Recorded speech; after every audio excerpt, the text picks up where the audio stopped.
Yo, what is up, guys? I'm bringing you a brand new video, and today we're talking about the developer commentary that came out yesterday. I wanted to give you guys a quick TLDR about what was talked about, as well as give you my thoughts on what is about to come out for Black Desert Online. And starting off is a little overview of what they talked about. They announced five main things here, technically four, but we're also going to talk about the future game direction tidbit that I think is really important here. But the first thing is new Karazad accessories. Essentially, these are accessories that are going to allow us to go all the way up to deck, and they're going to be enhanced similar to a Sovereign weapon. They also talked about four new monster zones in the Land of the Morning Light. They talked about Dosa Awakening, which is coming out on October the 8th, and then they also spoke about Node War changes. So to start off, let's talk a little bit further about these accessories. So these accessories, as I said, are similar to the way that Sovereign is enhanced. You can enhance them, and when they fail, they'll just downgrade and not explode like traditional accessories. Additionally, they can be cron-stoned, and they do have the standard Agris Essence. You'll notice that from Nov all the way up to the final deck enhancement, there's about 50 Agris Essence. This means that the enhancement probability is probably around like 4, maybe 5%. They also mentioned that the amount of cron-stones required is going to be far less, or simply just less than that of traditional accessories. So it's at least going to be less than 11,500 crons, and it could be anywhere from maybe 4,000, similar to how it is for a sovereign weapon from Nov to deck, or it could be potentially 8,000. We're not entirely sure. They didn't mention it, but these are better than Deboreka accessories. The way that you obtain these accessories is going to be in essentially three different ways. So the first way is you can melt down pen accessories of any given type. I believe it's going to be standard yellow grade ones, so stuff like cadres, stuff like crescents. I believe they basically just said pen accessories, so we don't really know exactly.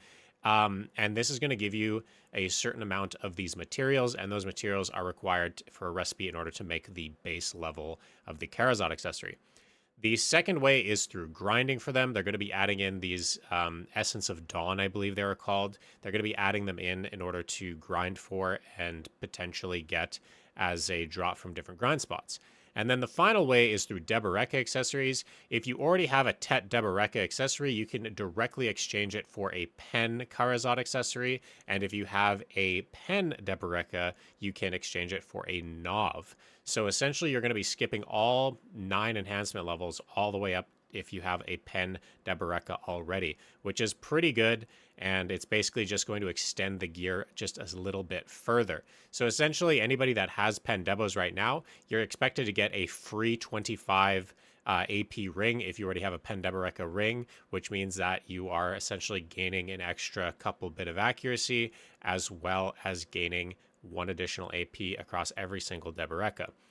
They didn't show us screenshots of every accessory, but they did mention that basically every accessory is about a 1 AP upgrade, so we can assume that Nov on all the Deborekas are just plus 1 AP from whatever a Pen Debo is. And the other unique thing about these accessories is that they do not have a set effect on them. So Deborekas have a 5-piece set effect that gives you 20 AP.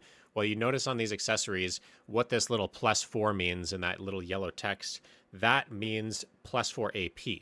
So by having 5 accessories, you have 20 AP, and if you have a 6 accessory, that means you have 24 total AP, but you don't have to, you could run 4 of them if you want and still have 16 AP instead of losing the plus 8 AP that you traditionally would for that 5 set effect on normal Deberekas. So that's a really, really great change, and it adds a lot more gear build diversity. I'm very, very happy with that. And that basically means that Deboreka earrings are now on the table to run 2 of them, because before you just did your 5 set effect and then a distortion, and now you can run the full 6 set effect because 2 Nov earrings are going to be 20 AP, and that's going to be 20 AP each plus 4 AP hidden each, which means that they're going to be better than the 21 AP from a distortion. Even if you were hitting some type of a new bracket, you still are going to be equivalent damage, but not losing that DR. So it's definitely going to be the best in slot, and now 6-piece Karazad is going to be better than having 5-piece Debo and a distortion. Another unique thing that they mentioned about these accessories is that they also have a crystal slot on them. So what you're going to be able to do is, let's say that you have a Pen Dawn earring. You can melt that Pen Dawn earring into this little blue crystal that you see, which is going to be unlocked when you equip a Karazad accessory. When you add that crystal from your pen dawn earring, let's say, to the Karazad accessory, it's going to lower the AP of the Karazad accessory, but boost the accuracy of that Karazad accessory. So essentially, instead of having a bunch of gear swaps, you are now having a bunch of crystal swaps. So essentially, these are going to be the end all be all accessory that everybody's going to run. And then the unique hybridization of your build and change of your build is going to be dependent on adding and changing the crystals that you have obtained. And this is going to be for things like Kadri. This is going to be things like Centaur. These are going to be things like your accuracy accessories. And they even mentioned stuff like Tungrad accessories too for more BSR regeneration. So it's essentially a Giga accessory that can be customized to be whatever you want it to be, but it's going to require you to have at least at some point melted down that pen accessory of the one other one that you wanted.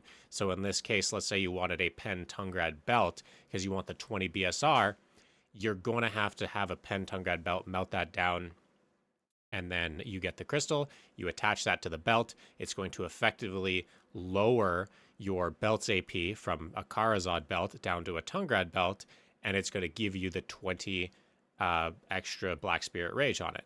So that's effectively what it's going to do. Now, a lot of people are kind of assuming that these crystals are going to be rather universal across accuracy accessories and across evasion accessories. We don't truly know that yet. So for example, if you were to melt down 6 Kadri rings, does that mean that you're going to be allowed to have like 120 bonus DR if you slot DR in all 6 of your accessory slots? I personally doubt it. I think that it's still going to obey the laws of Kadri rings are going to be able to go to Karazad rings, and Centaur belt can only go to the Karazad belt slot. But we're not entirely sure. They didn't really specify, but it just seems like the whole gearing system falls apart, especially when you start thinking about DP accessories if they did do it that way. So I personally think that you're going to need Turos, Omninuses, and Dawns. You can't just melt down 6 Lunar Necks and put the 6 accuracy accessories in your Karazads. I don't think it's going to work like that, but that's just my personal speculation. They also said that they are going to do lower grade accuracy as well. It was not entirely clear whether that's going to include things like red coral earrings. I highly doubt it, but I'm assuming that what they meant is that Tet earrings, like Tet Dawns, probably can be melted down for lesser grade accuracy. So that it's not like you're going to need pen on every single accessory to melt it down into a reform stone or a crystal to add to your Karazad, but the better you have melted, the better effect you're going to get in the crystal. So really, really unique. My overall thoughts on this system is I think that it's pretty great. Like the best thing about this system is it takes away all of the annoyance of having a whole bunch of different swaps. It also is a great way to enhance accessories without having the terrible downgrade thing that people hate about accessories. It also extends out the essentially the jumps between, like how violent the jumps can be from how difficult it is to go from Tri to Tet and then from Tet to Pen. It kind of spreads that out quite a bit more. I also love that for Pen Debarekas, they're giving Nov instead of Oct, despite Nov being greater stat-wise. They said that the equivalent amount of money to make a Nov is about similar to that of a Pen Debareka. So I think that they did that really well. Overall, I think that they nailed it. I really like it. I love that there's no more 5 set effect on Debos. That completely ruined the gear build diversity. They facilitated gear build diversity by adding in these crystal things. Like they did an amazing job. The only downside, the big problem, is that these are chronable accessories, which means that this is just another further reliance on chronstones. And chronstones are already really, really punishing and hard to get, and people have to vendor chron, and it is a direct benefit to pay to win players. So overall, not a huge fan of that, but it is what it is. Also, you are likely going to need very high fail stacks as well in order to make these accessories. They did mention that they were going to allow you to exchange things like crystallized despairs in order to now make fail stacks. So that's another benefit that they added, but I didn't kind of include it as a main talking point. But they did also mention that you will be able to get fail stacks, kind of like Essences of Devouring through crystallized despairs. So that's something that's going to assist in you enhancing all of these accessories, since that they're going to need a lot more fail stacks for the steps along the way, as in comparison to what a Debareka would be. The next thing that they announced was 4 new grind zones in Land of the Morning Light. They announced the Dokkaebi Forest, the Honglim Base, Golden Pig Cave, and Gon 1 Plateau. And essentially, they acknowledged that these were grind spots that they didn't really initially plan to add, but people really wanted more reason to go back to Land of the Morning Light. So they are going to be adding these 4. I believe that the first 2, the Forest and Honglim Base, are the first 2 that they're going to be coming out with, and then they're going to come out with the Pig Cave and the Plateau later. Essentially, their plan is to make them have their own unique little mechanics. They gave an example. So, Golden Pig Cave, you see that big pig that's kind of on its little rock there. What that is going to do is it's going to be filling up kind of like a piggy bank as you're grinding there, and then eventually it's going to explode and it's going to shower the whole area in drops and gold and whatever. So it's going to be a little bit of a theatrical grind spot for the first example of what they talked about in terms of like unique mechanics. I kind of see it like the Mountain of Eternal Winter, say, going to the bug, like going to bugs, where essentially you farm and then there's a special event, and then you farm and then there's a special event. So it's probably going to be exactly like that, where you kind of farm in the cave and then you go kill a spider. Similar example from that Land of the Morning Light grad spot. I can't remember the name, that's why I'm not saying it, but it's that one Mirrorwalk Labyrinth, that's what it is. So it's probably going to be like that. And they said that's going to be similar to that for like all 4 grind spots, where they all have their own little special mechanics. Don't really necessarily care too much about 4 new grind zones, but these are also the 4 grind zones that are going to drop the Essence of Dawn that's going to be required to make the Karazot accessories. So there's going to be a unique reason to go here. And my understanding is that these grind spots, like if I could read into it a little bit, they said because Essence of Dawn is needed to make Karazot accessories. And if you don't have Karazot accessories, you probably don't have that high of gear score. So my guess is that all 4 of these grind spots are going to probably be in the around 700 gear score range.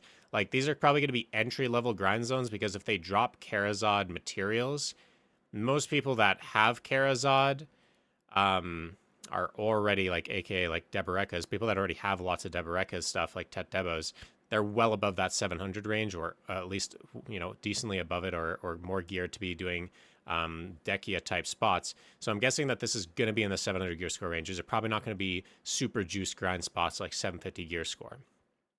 So we'll see how good the money is. Another unique feature of the Karazot accessories, they can't be marketplaced. I should have mentioned that before, but yeah, that's likely going to be around 700 gear score spots. Now, the Dosa Awakening, I don't want to talk just too long on this, because there's probably a whole other video that's required in order to truly understand the details of the class, but some talking points about it is it comes out on the 8th of October, and essentially it's an elementalist type class. You notice those 5 icons surrounding him. So they're the 5 Asian elements. They have a little bit different elements compared to Western, but it's air, earth, water, metal, and wood. So those are the 5 elements. It seems to be a pretty fast-paced class. It has some pretty fast animations. It seems very assassin-y in nature to me. Like, it's got a lot of fast movement. Its AoE and range is actually quite decent, especially in the metal skills. You can legitimately cast at a render range. Like, they're very, very long-range abilities in some of them. So it seems like it's going to be a really good node war class. It also has some really good support utility and sustain. Like, it's got an ability that will heal at 250 health every like second or 2, and that's pretty spammable. It also has a lot of party buffs.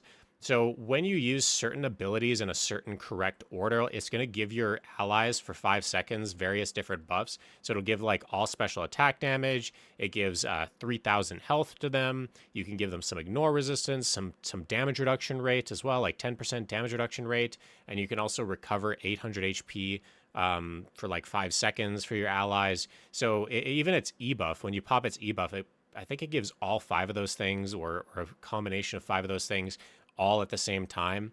So essentially the class is very supportive and very similar to the way that like a mage, like a wizard or a witch can support, where it can pop a speed spell, it can pop some heals. It's not like made to be a support class, but it has support capability, and it's going to be kind of a necessary class for larger scale PvP, given that a lot of these buffs are really unique, like damage reduction rate and the heals and stuff like that. It's going to be really, really useful to have one around you, because you're just going to be randomly gaining 3000 HP here and there whenever the class does its abilities in the correct order. And the abilities are super easy to do in the correct order. Like, for example, you do like shift RMB into RMB, and then you do shift Q into SQ, and then you do shift LMB into LMB. Like, you're kind of, everything's like very flowy, but you kind of have to do it in an order of the elements. And the class itself also does not have a grab, so it is very much more tuned to be, in my opinion, quite the large scaler compared to the like 1v1er. It's probably gonna have decent 1v1, but it's mostly gonna be like small scale, large scale type vibe because of not having that grab. So that is that class. And then the other thing that they talked about is the new Node War system. So in the new Node War system, they basically said that, hey guys, this old Node War system is very much criticized by a lot of you guys. So what we're going to do is we're going to allow the winning guild of Siege to determine whether or not we use the old Node War system or the new Node War system for the following week. So basically, if you own Calpheon, you are allowed to choose whether it is an installed fort Node War, aka the old Node War system, or it is a neutral fort Node War, aka the new Node War system. And as the leading guild of Calpheon, you get to decide what it's going to be from Sunday all the way till Friday. And this system is, I don't think anybody necessarily asked for this. Like, I'm very critical when it comes to the whole feedback thing. Like Pearl Abyss, we left a lot of feedback regarding Node War systems, and there was tons of things on the forums and the adventure feedback board, and essentially nobody asked for this system. And I don't think that this system is a bad idea if they did it literally the day after they put in the new Node War system and everybody hated it and wanted the old system back. But now that a lot of guilds have kind of retired from Node Wars and don't really care about it anymore, now that that's occurred, I don't think that this system is going to bring back any guilds. I don't think that this system is going to be well received by many, because this also isn't really a great system. The old Node War system had its issues, and those issues were the politics of having to find fights and find guilds that really want to fight against you. I predict what's going to happen is Digital is going to take Calpheon, and they're going to choose the installed fort Node War, and then nobody's going to place there. So it's literally going to do absolutely nothing, because there's a lot of underlying issues with Node Wars that is the reason why people are not participating in things like Uncapped Wars and not participating in Node Wars in general. And those underlying issues are not fixed by just bringing back the old Node War system. And especially now, that old Node War system is not going to be popular when there's even less guilds that even care about Node Wars, because they got bored of the current new Node War system. And something else to mention about this system is that Balanos and Serendia are already by far the more popular regions, and they still are going to be the neutral fort Node War. You can't actually do the installed fort Node War if you were to win Balanos, for example, in Siege. So basically, I don't see this system doing legitimately anything at all. I think it's a complete and utter waste of time. It said that they were gonna take 2 months in order to do this, and I think it's gonna be 2 completely wasted months. I think there's a lot better ideas on how to fix the current Node War system that would make it far better. And I'm going to leave a link to my idea for a Node War in the description of this video if you guys would like to also update that. But realistically, this is really, it's really painful to see that Pearl Abyss is not understanding that they don't have all the right answers.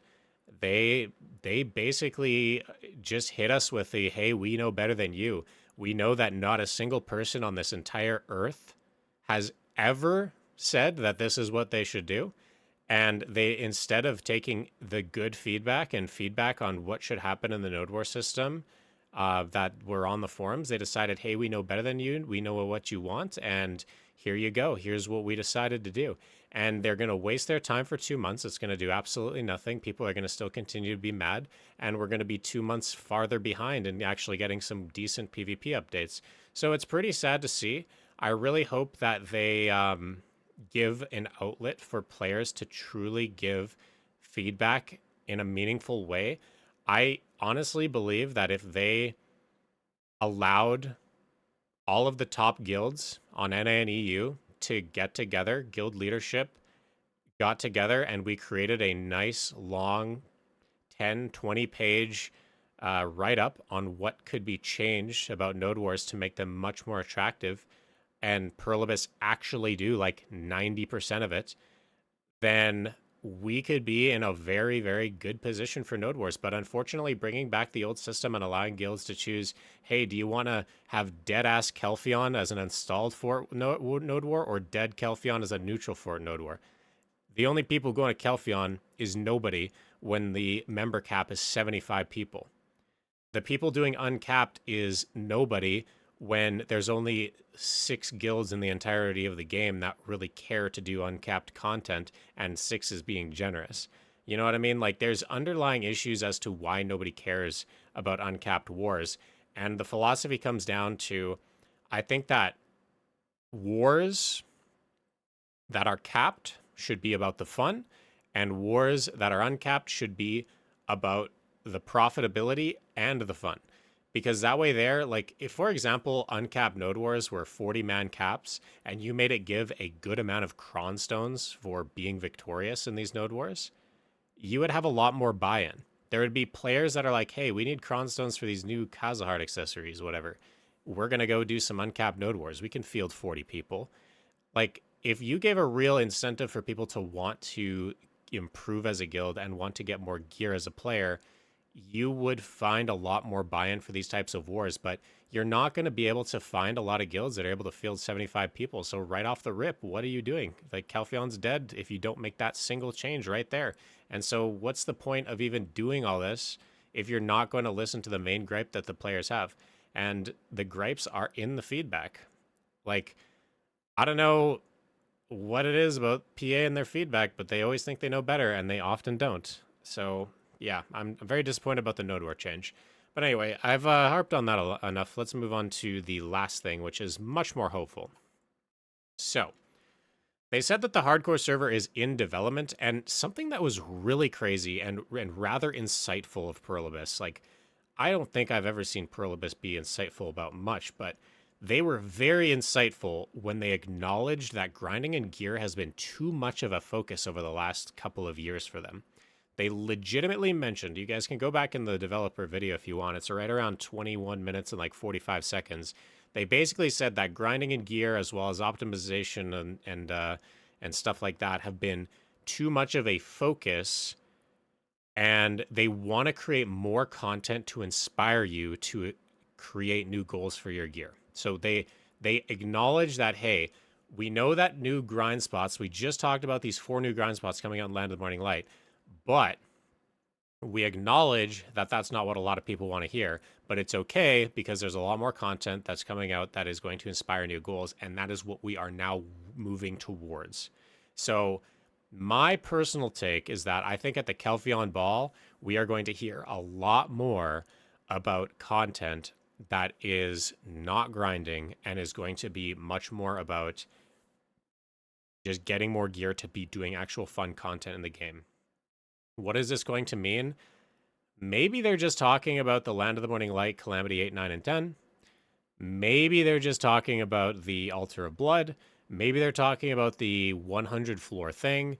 I don't know what they're talking about exactly, other than I'm very glad that they acknowledge that grinding is not the end-all be-all, and they actually understand that grinding gear to grind more gear to grind more gear is not a very fun playstyle for a lot of players, and grinding is not a problem. Like, being able to grind sometimes is chill, but you also want to feel like that gear is rewarding because it allows you to do something you otherwise weren't able to do. And that is what they should and what they are planning to focus on now in the future. So I'm very hopeful about that little tidbit. And it's crazy that that little tidbit was like a 25 or 30-second part of that 30-minute video, but probably the most important thing in that video that is so easy to gloss over was that acknowledgement. That acknowledgement meant more than anything in that video to me. So very, very happy about that. So yeah, I mean, all in all, I think that the developer commentary was very, very well done. I'm very happy with the new accessories, other than it's going to require more cronstones. I'm pretty happy that there's going to be some reason to go back to Land of the Morning Light. The grind spots seem pretty cool. Once again, it is just a grind spot. But hey, they acknowledge that they're going to be focusing on other stuff, so can't knock them for that, I guess. The Dosa Awakening does look really cool. It's kind of unique that it has some more support capabilities, and it's quite a unique class. Can't say anything too badly about that. And overall, just the general vibe of the direction of the game, big W. I mean, I like the dev commentary. The only thing, the major thing is just the node war thing. The node war thing, it's like, it's not going to bring back any PvP players. And it's definitely not going to make, it's going to be very, very highly criticized by a lot of people. I haven't heard anybody's takes on this dev blog at all. But I assume that most people are going to be very happy with the direction of the game, the direction of the gear, the direction of everything that they're doing. But then the PvP part, they constantly fall flat on their face every time when it comes to PvP. And if anybody at PA listens to this video, you need to take the feedback. Players predicted when you could not that Shadow Arena was going to completely flop and fail as a standalone. So your big wig decision makers that are getting paid their hundreds of $1,000 salaries, that are supposed to know whether or not, with market research, whether or not a game can fail, couldn't see that was going to fail, should be any proof to you guys that we as players have a lot of perception in regards to what is and is not good in combat, and what is and is not good in terms of game modes in your game. And we know better than you what is and is not going to fail, because we are the players. And we, the players, engage in this content every single day. Every single person has very similar gripes, and it's not that hard to read the feedback, and we will put it together for you in a nice little present and wrap it with a bow if you need us to put together these big documents. But you need to prove to us that you're going to take that feedback before we put in the effort, because people are so tired of putting in the effort of giving feedback on PvP and then nothing happening. You're going to lose us, man. When the passion is lost, when thinking that feedback doesn't matter, is when you lose us, and you have lost a lot of PvP players. So you need to listen to the feedback that we give you and stop putting a Pearl Abyss spin on everything. When we tell you that we want 40 cap, uncapped node wars, that doesn't mean 50. That doesn't mean 41. It means 40. Stop thinking you know better. Literally take the exact advice that we give you in regards to node wars, because if you put a little spin on it, if you say, hey, here's War of the Roses, but we're going to give everybody 50 AP and 50 DP. No, we don't want those stupid little buffs, right? You gotta listen to us. I promise you, if you just listen to us, you can't go wrong. You guys have a great thing going with your whole PvE and your whole direction and your whole gearing. You guys got a great reign on the rest of the game. But when it comes to PvP, you guys are a bunch of iron players trying to tell all the freaking diamond and challenger players what the hell's going on. I don't know what's even happening here. Like, you guys need to start taking the feedback. The feedback's the most important thing. Anyway, I've rambled on for long enough. That's my thoughts. Hope you guys enjoyed the video. Thank you guys very much for watching, and I will see you guys all in the next one. Peace.